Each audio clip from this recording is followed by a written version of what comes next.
2, 3. Seguimos en Tiempo de Ley y hoy estamos con don Ramón Tamames. Don Ramón Tamames, muy buenas tardes. Buenas tardes. Don Ramón es economista, político, activista, profesor, historiador, empresario, pintor y novelista. No sé si me dijo alguna cosa. Y jardinero. Y jardinero también, efectivamente. También tengo una terraza. Y libros de botánica, no solo terrazas. No, libros de botánica no. Algunos artículos de artículos difusión de las especies que hay en la terraza. Ahora tengo el tema de la jardinería un poco abandonado. Está el jardín bajo mínimos. Pero es que son 2 años y ya echarle horas a la jardinería también me cuesta trabajo ya. Pues sí, la verdad es que debe estar... Sí, porque sí. lo hace personalmente. Lo hacía personalmente y ahora ya pues esas podas, esas sustitución de árboles que mueren, etcétera, pues lo hago muy lentamente. No lo pierdo de vista tampoco, pero va muy lentamente. En fin, yo había dudado de hacer, de leer un poco su currículum, pero da un poco de vergüenza por 2 motivos. Una, porque resumirlo es prácticamente imposible sin ser injustos, por un lado, y por otro lado, porque lo conoce muchísima gente. Pero bueno, nosotros tenemos oyentes jóvenes y, por tanto, siempre a lo mejor el dar una pincelada yo creo que es importante, si no me lo permite don Ramón. Ramón Tamames nació en Madrid en el año 1933 y es doctor en Derecho y en Ciencias Económicas por la Universidad Complutense de Madrid, habiendo seguido cursos adicionales en el Instituto... En la Universidad de Madrid. Vale, yo he visto aquí Universidad de Madrid, pero pensaba que se refería a la Complutense. En el Instituto de concursos adicionales en el Instituto de Estudios Políticos y en la London School of Economics. Desde 1968 es catedrático de Estructura Económica, primero en Málaga y desde 1975 en la Universidad Autónoma de Madrid. Es autor de cierto número de libros, tengo apuntado unos 79 libros, y artículos sobre economía española e internacional, así como ecología, historia y cuestiones políticas. Ha sido consultor económico de las Naciones Unidas y del Banco Internacional del Desarrollo.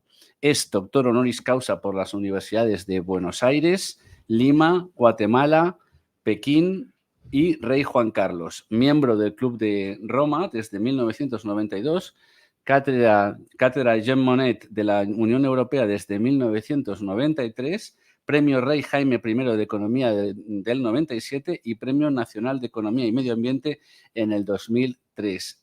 En 1977 al 81 fue miembro del Congreso de los Diputados y es firmante de la Constitución Española de 1978. Es ingeniero ad honorem forestal desde 1998 y agrónomo 2009 por la Universidad Politécnica de Madrid.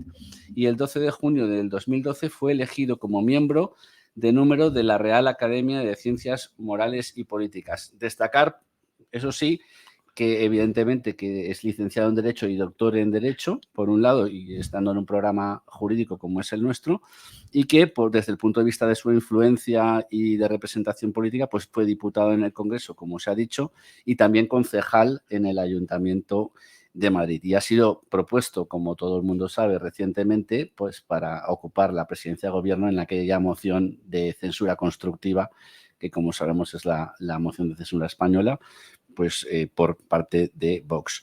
¿Cómo recuerda don Ramón su etapa de estudiante de Derecho y si nunca le llamó la atención el ser abogado? Fue una época muy feliz, me acuerdo, porque yo había empezado a estudiar medicina y me di cuenta enseguida a los 3 meses de que aquello no iba conmigo y afortunadamente convencí a mi padre y me cambié a Derecho rápidamente. No perdí curso. Y luego además tuvimos unos excelentes profesores. A Joaquín Garrigues, tuvimos también a Usicino Álvarez en Derecho Romano, que es la mayor creación de Roma a pesar de los acueductos y de los anfiteatros y de los grandes puentes y grandes obras de los romanos. Lo más importante es el Derecho Romano, fantástico. Y luego tuve otros profesores muy buenos que me influyeron mucho en la vida, Claro, es que nuestra universidad española entonces era de unos 70.000 estudiantes. Ahora está en casi 2 millones y aquella universidad conocíamos a los catedráticos, hablábamos con ellos, discutíamos con ellos. Eso es imposible hoy en día prácticamente. Ujú. Y había mucho movimiento político, mayoritariamente frente al franquismo, a pesar de lo cual, pues hablábamos también con los falangistas que había por allí merodeando en el CEU, ¿no? Y hasta que vino el golpe del 76, del 56, perdón, donde hubo un herido grave a punto de morir, y aquello nos llevó a la cárcel por primera vez, Algunos. etcétera, etcétera. Ujú. ¿Y por qué no le tiró el derecho luego profesionalmente? Luego se pasó a ciencia Bueno, económica. sí me tiró, porque yo la cátedra, perdón, la plaza de técnico comercial del Estado, que yo me precio seguir siendo técnico comercial del Estado, pues de un cuerpo que se creó en 1929 o 30, Ujú. un cuerpo del Estado para administrar las miserias de la Gran Depresión, que era entonces la Gran Depresión. Y allí entré, pues gracias a ser licenciado en Derecho, porque no había terminado la carrera de Económicas. O sea que con la carrera de Derecho ya Entró en... hice las oposiciones y me gustaba mucho la combinación de la economía y el derecho. Me ha parecido muy buena esa duplicidad de carrera. Pero luego, por ejemplo, cuando tuvo, bueno, fue también dirigente, ahora entramos en su parte de dirigente del PC y de alguna manera estuvo en la clandestinidad y con problemas jurídicos, ¿no le pudo un poco el ser abogado, el colegiarse, el poder No, llevar no, no, procesos no, porque ya tenía muy definido mi proyecto de profesional? economista. Ujú. La economía me tiró mucho y aunque técnico comercial lo hice por la carrera de Derecho, prácticamente ha sido después la carrera de económicas la que ha primado en mi vocación, pero con un complemento muy bueno con Derecho. Se complementan mucho. Recomiendo las dos carreras conjuntamente. Don Ramón, fue ya desde un poco desde de la época de estudiante y posteriormente, pues que bueno, se hizo usted comunista. No, Eh, me hice miembro del Partido o sea, usted nunca ha Comunista de sido España. Yo comunista. siempre he dicho que nosotros no éramos comunistas, y lo decía Carrillo también. Estos no son comunistas, decía. Estos vienen aquí porque somos el único partido que lucha contra el franquismo. Y tenía razón Carrillo, no éramos comunistas, nunca creímos en la dictadura del proletariado. Yo exigí que se quitara de los estatutos del partido y se quitó. Nunca creímos en la ciencia del marxismo-leninismo. Yo se lo decía a Carrillo, pero hombre, Santiago, si esto no es una ciencia, ¿y qué es entonces el marxismo-leninismo? Pues todo lo más una corriente de pensamiento y no de las más excelsas, le decía, etcétera, etcétera.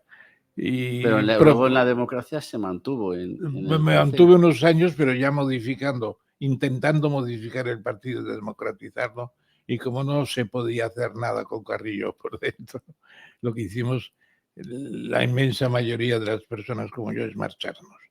Y un partido que tenía 23 diputados pasó a tener 4.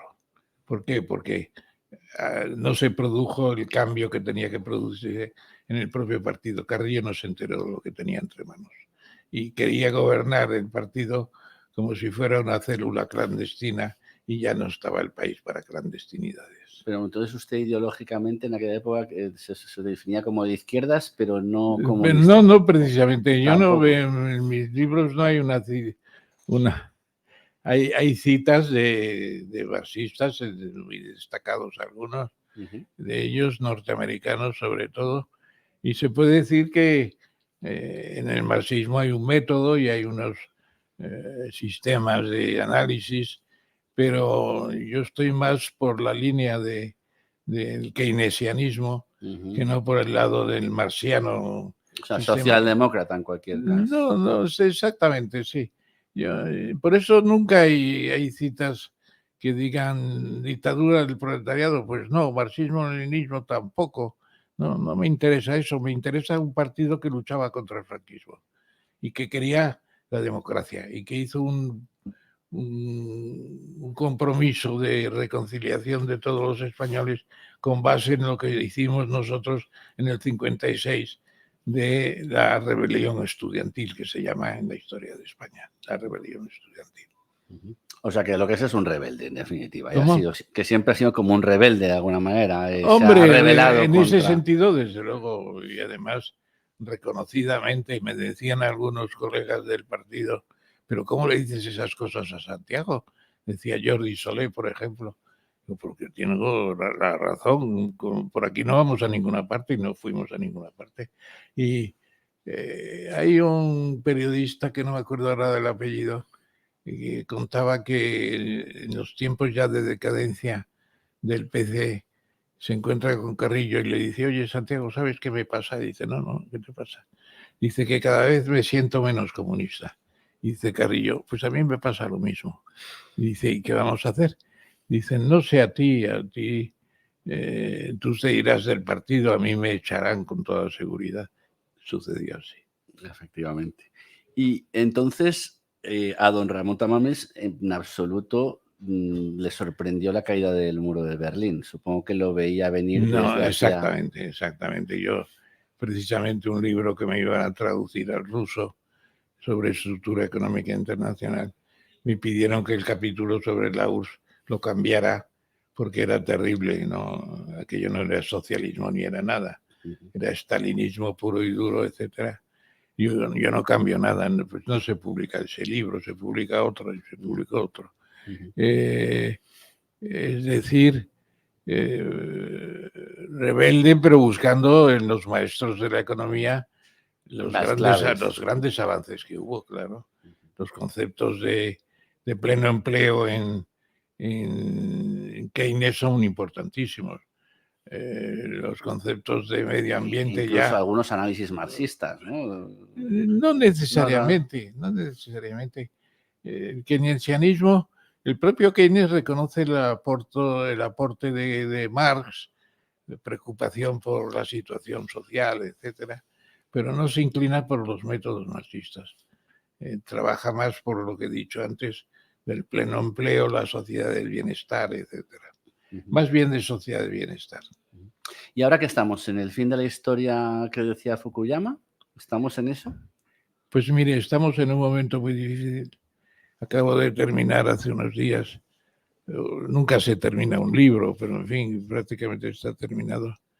Y lo voy a someter a una criba internacional. La voy a mandar esto a los grandes pensadores de la estructura económica internacional, como Kissinger o Graham Allison, todos los que dicen que puede haber una guerra entre Estados Unidos y China.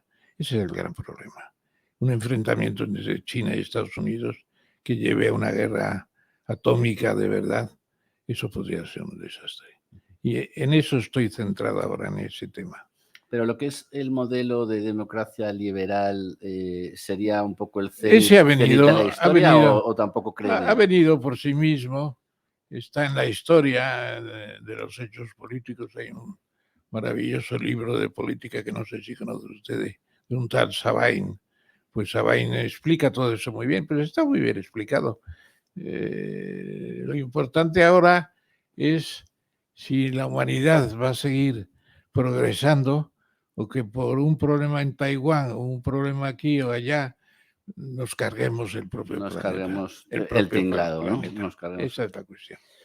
Volviendo un poco a la época de la democracia que se consiguió en España, ¿realmente fue un esfuerzo? Es decir, ¿al final no estaba todo previsto por Franco que se iba a pasar a la democracia o realmente hubo un esfuerzo colectivo para cambiar el destino de la historia en ese sentido? Mire, esa es una pregunta y un planteamiento muy inteligente. Y es absurdo que incluso personas con las que yo he estado muchas veces, tal, situaciones que he estado muchas veces, no reconozcamos que la democracia que tenemos es una obra de ambas partes, de ambas partes. Y la historia aquella de cuando Adolfo Suárez se quedó sin empleo porque su mentor, Herrero Tejedor, muere en un accidente de automóvil. El padre de Luis Herrero. Sí. Pues entonces, ¿qué sucede? Pues que Adolfo Suárez se va a ver a Solís, que era ministro de sindicatos, dice, dame una sociedad de esas que tienes tú del régimen que puedo desarrollar, y Unidad del Pueblo Español se llama la UP. Y entonces van a Franco a presentarle los estatutos ya, y le dice, cuando falte su excelencia por las leyes biológicas, y claro, pues, es la primera vez que le dicen eso a Franco, y le dice, cuando se van a ir, quédese usted, señor Suárez, ¿qué dice que cuando yo falte, qué va a pasar? Va a haber elecciones en España, ¿verdad? Dice, sí, como toda Europa, no va a ser una excepción. Dice, pues a ver si las ganamos. A ver si las ganamos. Y las ganó Suárez. Efectivamente. Y de hecho, también recuerda a usted alguna anécdota de que dijo Umbral, de que a Franco lo matamos de muerte natural, ¿no? Muy bueno. No, y además es cierto que Franco tenía en la cabeza que España es un país difícil de gobernar, más que por los 450 quesos que tiene Francia según De Gaulle, porque hay una Cataluña, un País Vasco, una Galicia. Y bueno, y dice, una monarquía podría venir bien, va a ser mejor mantener una monarquía. Y yo creo que incluso ese tema se ha trabajado poco. Franco se dio cuenta de que una monarquía podría resistir mejor los embates de una descomposición de España. Si hubiera ganado el Frente Popular la guerra civil, ¿cómo estaría España en este momento? ¿Hubo, por ejemplo, peligro en algún momento de sovietización de España o no? ¿O realmente eso ha sido una exageración que en ningún caso estuvo? Bueno, yo creo que Stalin, aparte de tener métodos brutales, Stalin es el artífice de los frentes populares. En ningún sitio propuso la sovietización. La hizo donde pudo. Pero en España, a pesar de una guerra civil, no se pudo hacer la sovietización. Y que al final triunfó una dictadura militar de un capitalismo puro y duro. Yo creo que son muchos los que piensan, y no que lo digan, que si hubiéramos ganado la guerra a la República, yo me expresaba así todavía hace años, ahora no me atrevo a expresarme así. Si hubiera ganado la República, pues habríamos tenido muchas complicaciones. Yo creo que Estados Unidos en los años 40 y 50 no habría permitido un régimen stalinista en sus comienzos. Y además, hay que decirlo todo muy claramente, la izquierda española estuvo muy dividida, sobre todo anarquistas comunistas, y la guerra fue un ejemplo de los disparates que hace la desunión. Se podía haber ganado en 3 meses la guerra, con disciplina y manteniendo la República como un Estado de Derecho, pero se convirtió en un sistema de checas y de violaciones de derechos humanos, tantos por un lado como por otro, y el resultado pues fue que vencieron los que tenían mejor organización, que eran los facciosos, los militares, claro. Y era inevitable eso. Y luego además la ayuda de Hitler y de Mussolini, eso fue definitivo. Pero entonces digamos que la guerra se empieza con un golpe de Estado técnicamente hablando, ¿o la guerra civil ya se había iniciado previamente?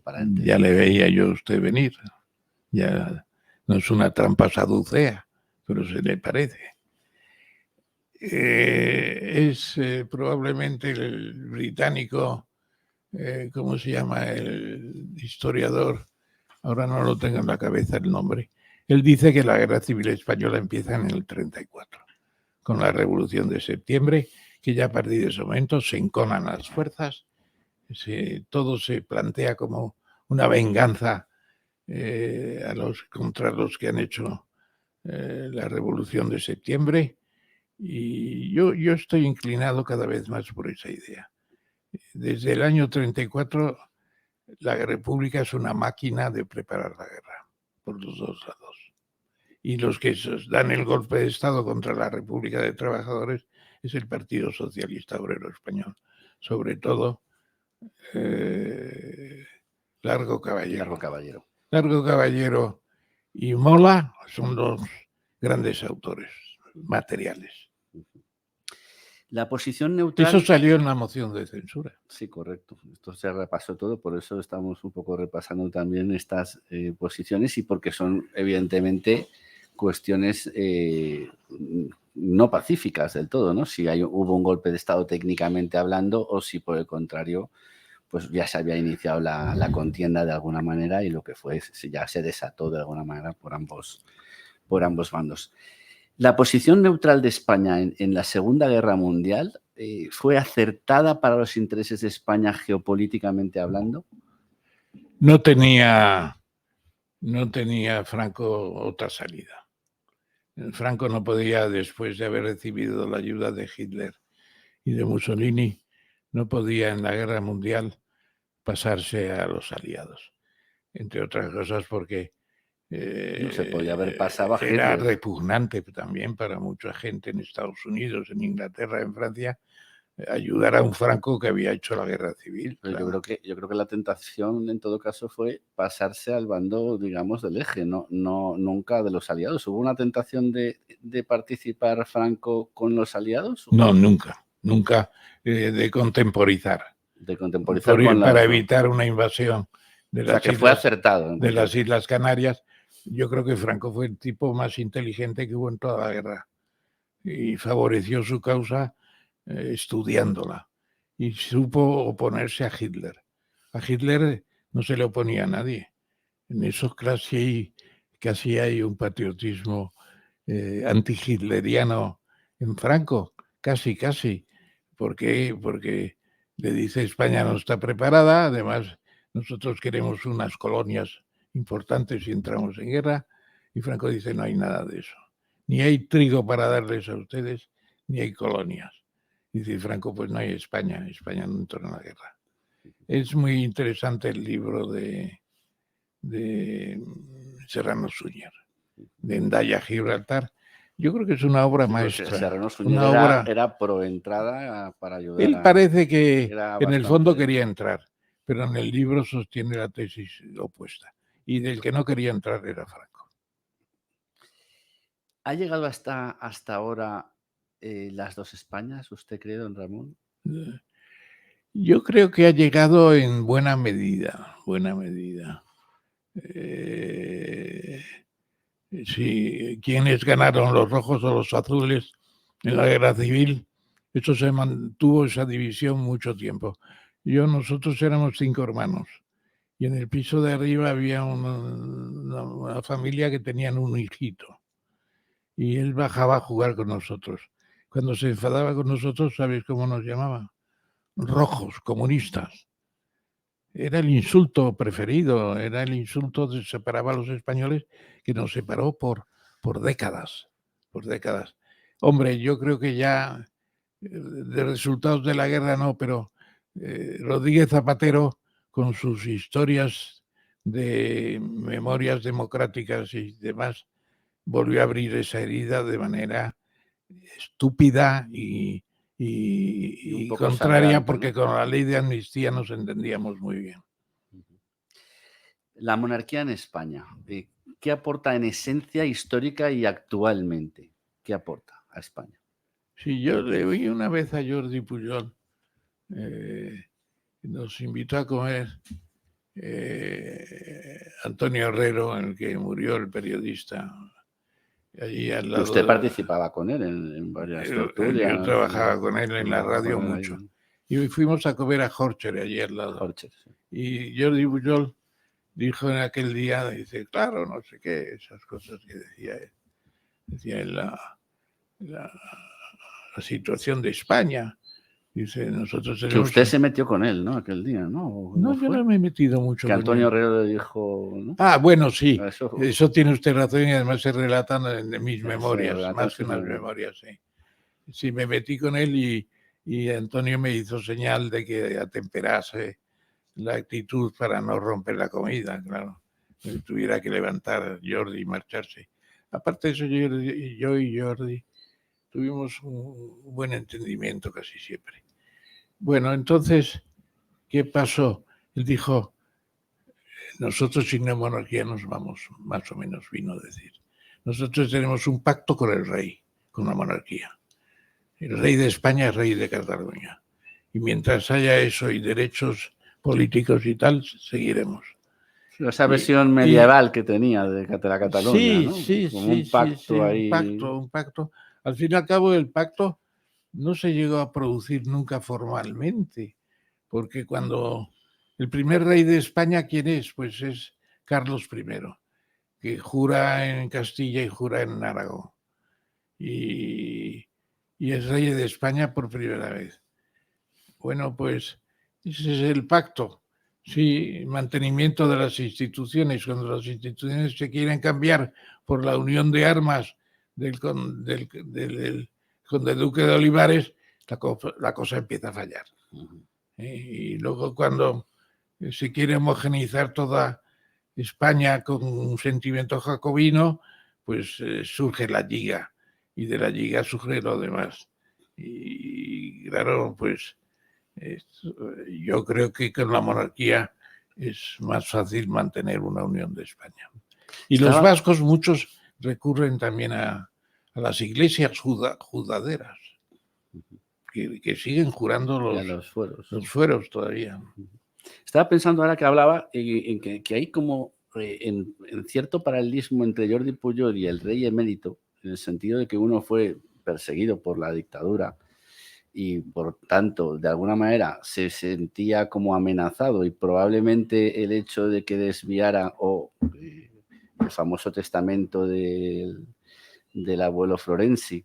Y en el caso del rey emérito, que lógicamente le había puesto rey Francisco Franco, pero tampoco sabía si eso iba a tener, con la historia de España relativamente reciente, tampoco se sabía muy bien. Parece que como que estos trapicheos se explican humanamente por también por la propia historia de la propia reina, ¿no? Es decir, entraban a ser reyes, pero no sabían cuándo iban a salir. Bueno, Franco hizo, y más que una propuesta, planteó el tema y convirtió a España en una monarquía oficialmente, todavía como dictadura.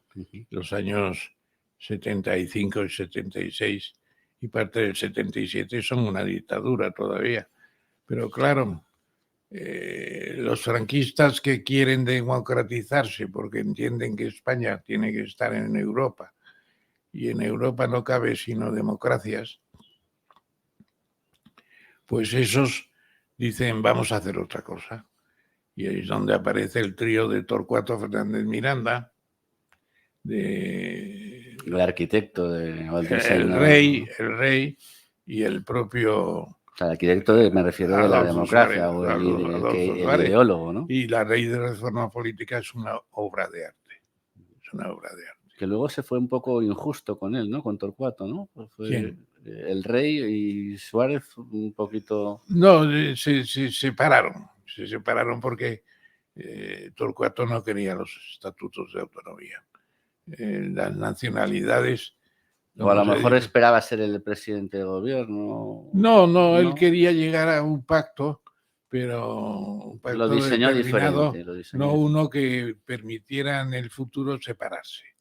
Y yo creo que de eso Tenía cierta razón. el presidente de las Cortes, porque era el presidente de las Cortes, entonces tenía razón y faltó al juramento Suárez porque dijo que él se iría en la primera ocasión que hubiera elecciones generales y no quiso ser presidente con la democracia. Y por eso aceptó las nacionalidades en la Constitución. La monarquía, pues se prevé que como mínimo se vaya a alargar a doña Leonor, ¿no? A la princesa de Asturias. ¿Qué futuro le ve usted a la monarquía en España o la ve realmente amenazada? Porque en el fondo yo creo que también España prácticamente a nivel popular siempre ha sido muy republicana, tanto por la izquierda como por la derecha, porque incluso en el propio franquismo no era la parte mayoritaria en los monárquicos, ¿no? ¿Qué futuro le ve, don Ramón? Tan sonriente como está, tan juvenil, tan queriendo prepararse y sin embargo tan incierto todo. Claro. ¿Cuánto va a durar la monarquía en España? Pues mientras sea necesaria para que las tensiones separatistas se puedan controlar y se pueda mantener una situación en que en Cataluña el gobierno hoy por hoy sea de tendencia separatista, sin embargo, mal que bien sigue funcionando como parte del Estado español. O sea, lo que está incluso diciendo... la tesis de los que aceptan algún tipo de negociación es que ya se cansarán los independentistas. Hay un cansancio para que un día de mañana se pueda mantener la unión de España sin la dinastía y sin el ejército, porque el ejército todos sabemos que está al 100% al lado del rey. Eso... ¿Usted se ha vuelto republicano con el tiempo, don Ramón?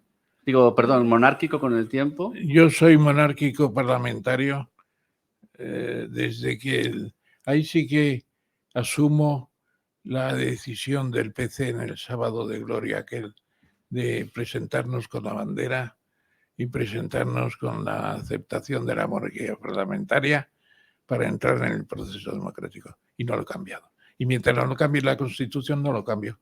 Tampoco es una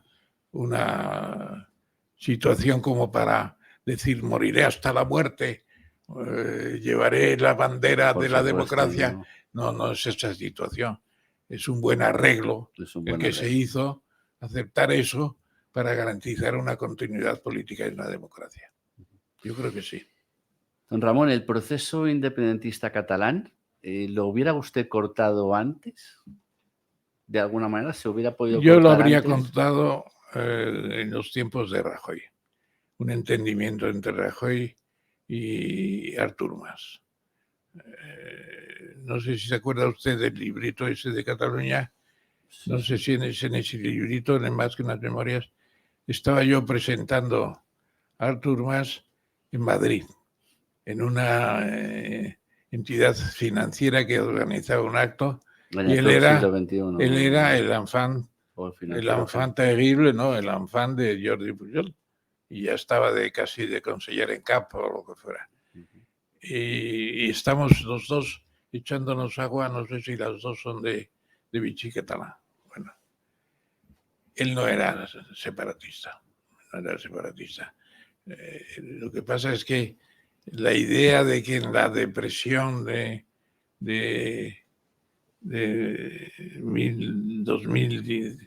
2000, ¿cuándo fue? 2008, sí.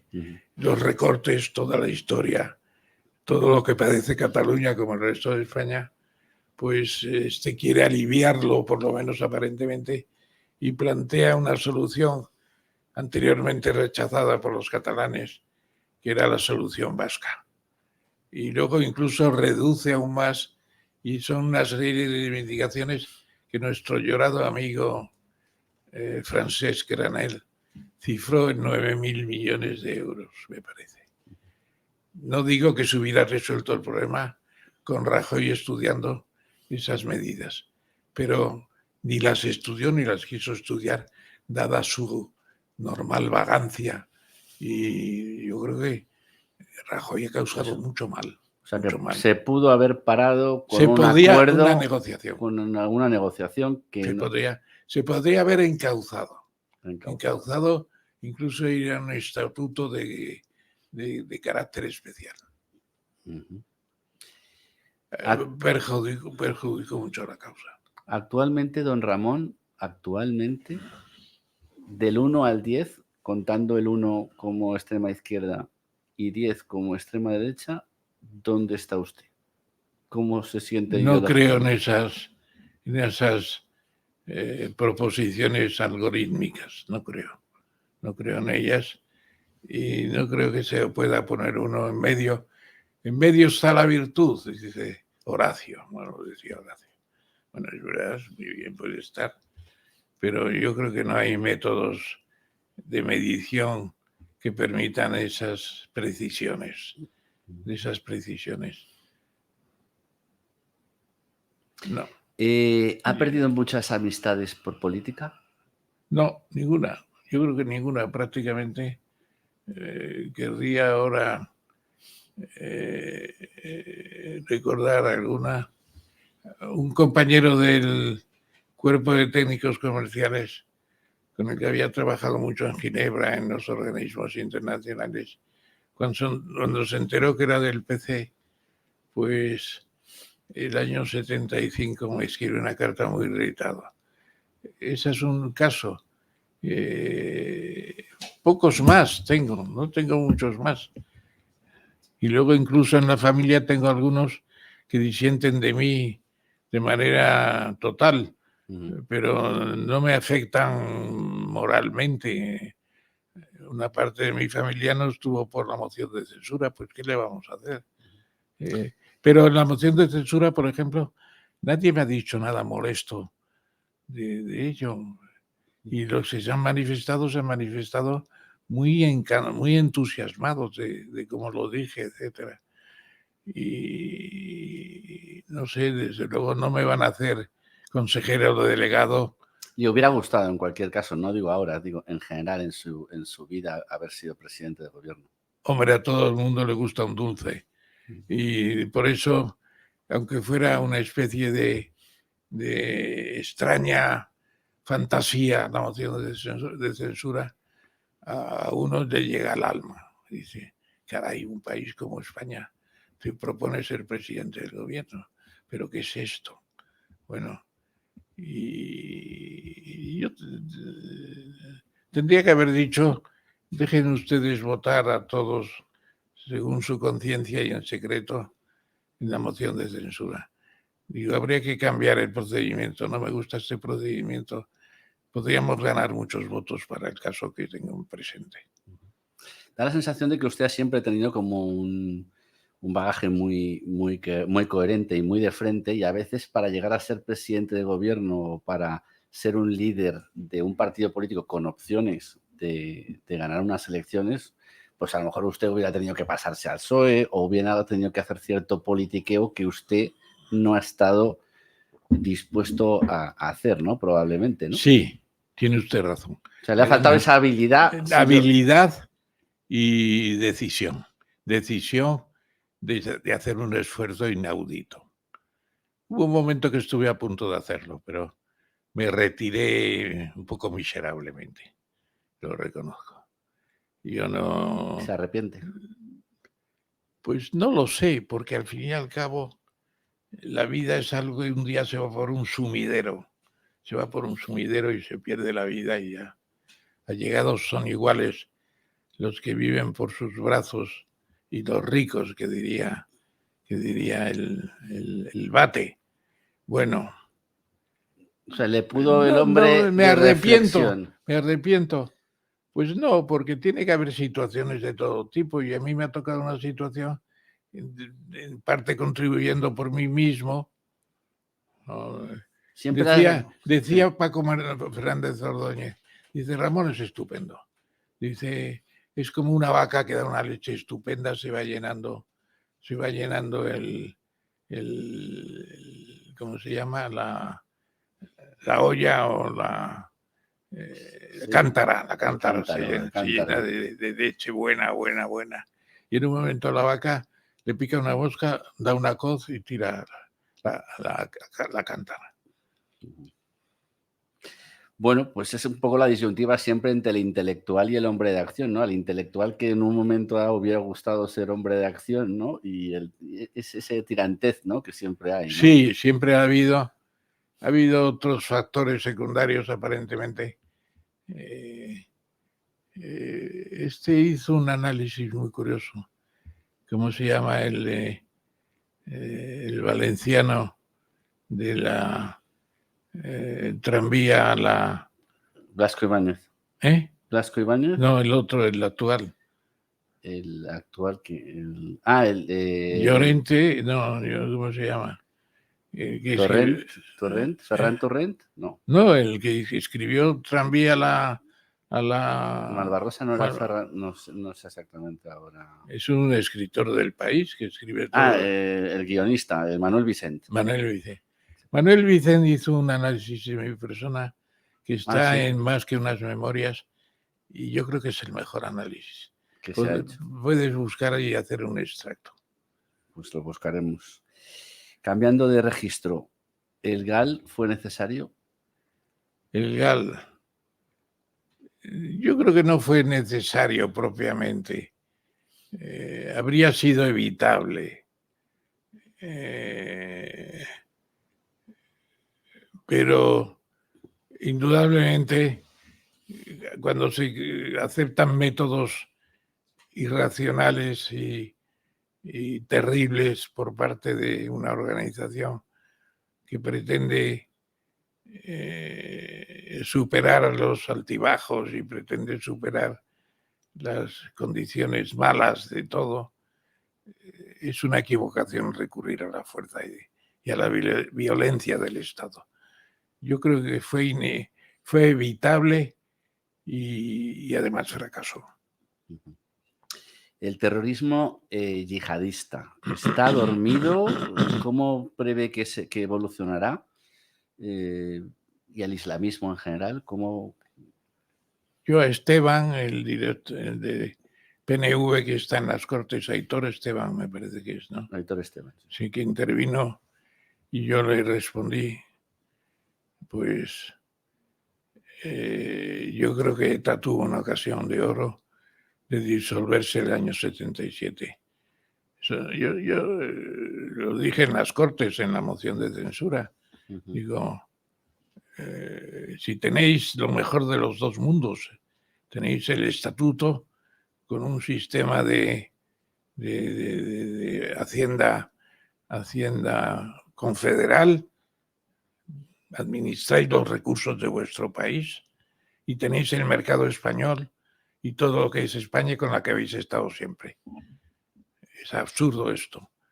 Bueno, yo creo que eso se le dijo a ETA. Carrillo tuvo una conferencia con ETA. En tiempo se la contó en el comité ejecutivo, creo que fue. Es igual que... No es igual. No, iba a poner un ejemplo, pero no lo pongo. ¿Y el terrorismo yihadista cómo lo ve? ¿Lo ve cómo va a Yo creo que no evolucionar? hay yihadismo. ¿No hay yihadismo? No, yo creo que Otegi no tiene un odio particular. No, hablo del yihadista, del islamista. El yihadista en sentido especial. Exacto. No de la santa causa de la libertad vasca. No hablamos ahora del País Vasco, ahora hablando del islamismo en general y del yihadismo en particular. Hombre, eso es un problema muy serio, evidentemente, porque es una parte del Islam que no acepta su propio nombre, que porque Islam es la paz, precisamente. Entonces... ¿Y la islamización de Europa, cómo la ves? Bueno, Euravia. No sé si se ha leído a Houellebecq la novela aquella Sumisión que planteaba... Yo de Houellebecq, cuando empiezo una novela, sé que la voy a dejar pronto o no pronto. Y esa la dejé enseguida, porque no me convencían los argumentos. Ahora no cabe duda de que ese es un problema. Lo que pasa es que yo creo que tendremos que llegar a sistemas de control de inmigrantes para impedir la Euravia y que se mantengan los valores cristianos tradicionales de la Europa que viene de la Edad Media. Pues ese es el problema. Ese es el problema. ¿Lo podemos hacer con la democracia? Vasconcelos, el mexicano, habla de la raza mística que se crea por los españoles y los mexicas. Bueno, vamos a crear una raza mística de todos los habitantes de la Tierra. Yo creo que esa tendencia va a tener más fuerza que la otra. ¿La guerra de Ucrania a quién beneficia, don Ramón? A los fabricantes de armas, de una manera total. El presidente de Estados Unidos tiene un hijo con negocios en Ucrania, los ha reconocido. Bueno, es un escándalo que haya intereses por todas partes. Los ministros de Zelensky los tienen que cambiar cada 20 días porque son una panda de ladrones, ¿no? ¿A quién beneficia la guerra? Zelensky está viviendo su propia, ¿cómo se llama? Una santificación. Sátira, su propia sátira del régimen anterior en Ucrania. Yo creo que hacer caso a Zelensky en todo es un disparate. Encuentro también a Borrell muy belicista. No veo a Borrell ensañado en una guerra total. Como muy interesado, ¿no? Pero ¿qué tiene Borrell en Ucrania que no sean sus pensamientos democráticos? ¿Por qué? Además, yo se lo dije al presidente del gobierno en la moción de censura. Nos crea un problema a Estados Unidos con una guerra en Ucrania. La cosa se pone mal, no hay control de las cortes para nada de nada, y ahora se llama a los chinos para que nos resuelvan la situación. ¿Dónde está Europa? Y además que España no tenía ningún problema con Rusia, ¿no? Bueno. ¿Occidente va a ser superado por Oriente o todavía está a tiempo de reinventarse? Oriente no quiere poner la bota en Occidente. Xi Jinping, a quien tengo el honor de conocer y haber hablado con él cuando estuvo en Madrid, en la cena de gala que le daban en el palacio, llamé a Alfonsín y dije, me gustaría ir, si es posible, a la cena. Y, hombre, claro, me procuraron un cubierto. Se autoinventó. Y cuando me iba a despedir del rey para irme ya a casa, me dice, no te vayas, Ramón, que te voy a presentar al presidente de China. Y estaba allí Xi Jinping con un intérprete español-chino y estuvimos hablando un cuarto de hora de cosas de China impresionantes. Bueno, yo tenía una idea muy clara del personaje ya. Entonces yo creo que ellos quieren dar a China su anterior vida central del mundo, el imperio del centro se llama así, claro. Y entonces ellos quieren dar el papel que tuvo con todo el tiempo de, por así decir, este imperio y Confucio. Ahora ya pesa más Confucio que Marx. Entonces, ellos quieren un nuevo orden mundial en que China sea admirada. Pero tampoco quieren la hegemonía norteamericana. Pero para ser admirada tendrá que ser una democracia, ¿no? Ellos lo que quieren es un mundo multipolar en el que China pese por lo menos tanto como Estados Unidos. Esa es la solución. Y ahí la solución que ofrece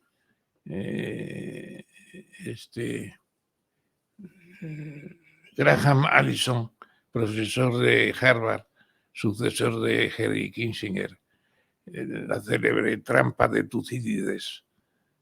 Evitar la trampa de Tucídides de las guerras del Peloponeso de hace 2500 años, cuando Esparta se da cuenta que en las guerras contra los persas Atenas ha subido mucho, prepara la guerra contra Atenas, y es una guerra de 70 años, y viene el Imperio Romano y se come a Grecia. Bueno, entonces dice Graham Allison, los españoles y los portugueses en el Tratado de Tordesillas firmaron una paz que no fue total ni perfecta, pero evitó muchos roces y que dos imperios pudieran seguir adelante. China y Estados Unidos tienen que ir a sus tordesillas, que no se les va a todo el mundo ya. Es la mesa de negociaciones permanente. Veo que vamos terminando. Estamos en la recta final, sí, correcto. Qué bien. Don Ramón, ¿el globalismo existe? ¿Hay un plan globalista? No, no hay un plan, hay una inercia. No hablo de globalización, lo hablo que se llama globalismo, como algo peyorativo, ¿no? De este tema de, pues se habla de todo el tema de la política LGTBI o del tema del aborto, del tema que hay algunas personas que critican esta deriva tanto, bueno, en este caso, tanto liberal como socialdemócrata, ¿no? Bueno, ese es un tema que en España tenemos bien servido, ¿no? Y vamos a ver el gobierno que sale de estas elecciones generales que vamos a tener el 23J, indudablemente se va a enfrentar con ese tema. Pero yo creo que por mucho que presione Vox, lo que se ha hecho ya por la parte contraria del globalismo, si entiendo lo mismo que tú, ese globalismo de ya reconocer cómo funciona la sociedad. La bandera LGTB, ya sabes que dicen que es la bandera de Cataluña, ¿no? Y la bandera de Lérida, L, G es Gerona, T es Tarragona y B es Barcelona. Bueno, es una broma. Pero la bandera está ya instaurada. Retroceder en todo eso es muy difícil, por no decir imposible, y además porque hay que retroceder. Lo que hay que hacer es los cauces, tenerlos ahí, cuidar más los detalles, etcétera, etcétera. Pero yo creo que se está magnificando el problema y el problema, en cierto modo, se está resolviendo ya sin darnos cuenta casi. Bueno, tendríamos infinidad de preguntas para don Ramón Tamames, pero le vamos a preguntar la última. Yo es que si vio el debate ayer de Feijóo con Sánchez. ¿Lo vio usted? Sí. ¿Y qué opinión tiene? ¿Quién ganó claramente? Me alegro mucho de verlo, me alegré mucho de verlo. Yo tengo buena relación con Feijóo. En enero, el 11 de enero, estuvo comiendo en casa con 6 o 7 miembros más de la Real Academia de Ciencias Morales y Políticas. A mí me gustaba la gente que... Esto lo ha contado, creo, ya. En algún sitio, sí. Pasó con Albert Rivera, también le invité una vez y fue muy bueno. La pena es que no siguiéramos más a Rivera. Nos causó buena impresión Feijóo, pero ayer me causó una impresión todavía mejor. O sea, cree que el PP va a ganar. Es inteligente. Ayer la máquina parlante fue derrotada. Y luego el vendedor de crecepelos se tuvo que marchar.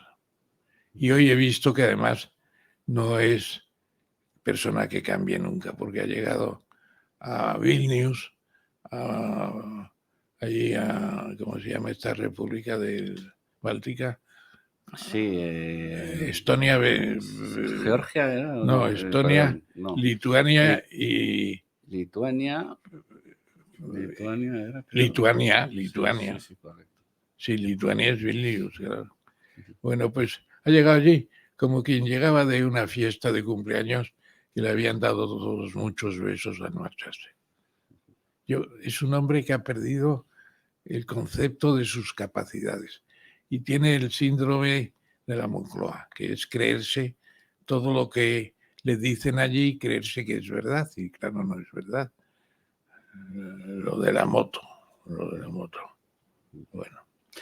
Muy bien, don Ramón, pues yo creo que hemos repasado estupendo más que de sobre toda su trayectoria y hemos hablado casi de lo divino y de estupendo, lo humano. Te lo agradezco mucho. Muchísimas gracias, don Ramón, por estar con nosotros hoy en Tiempo de Ley. Muchas gracias. Un abrazo. Si tienes alguna cuestión que y retocar y eso, que te quede alguna cosa oscura, me llamas, para el periodo en que estés redactando todo esto. Muy bien, pues muchísimas gracias por todo. ¿Los hijos qué edades tienes? Pues mira, la mayor está estudiando en Londres Derecho y Económicas en la Queen Mary University. Ah, no está en la London School of Economics. No, porque no entró en la London School, entró no pudo. en la Queen Mary University, que tampoco. Yo estuve allí, fantástica. Y sí, en la London School estuviste, claro. Y luego ya, y esta tiene 19 años. ¿Cómo? 19. ¿19 y qué hace? Derecho especializado en business. ¿Y por último? Y luego tengo dos más, uno tiene 15 y el otro 14, o sea que todavía son Perdona. Sí, dime, Sara. Hola, Ramón. Mira, discúlpame que te maree con la hora. Hemos cambiado la hora de la entrevista. Ya. ¿A qué hora? 10 menos cuarto me habías dicho esa hora más o menos, ¿no? Bueno, entonces, ¿a qué hora me mandas el taxi?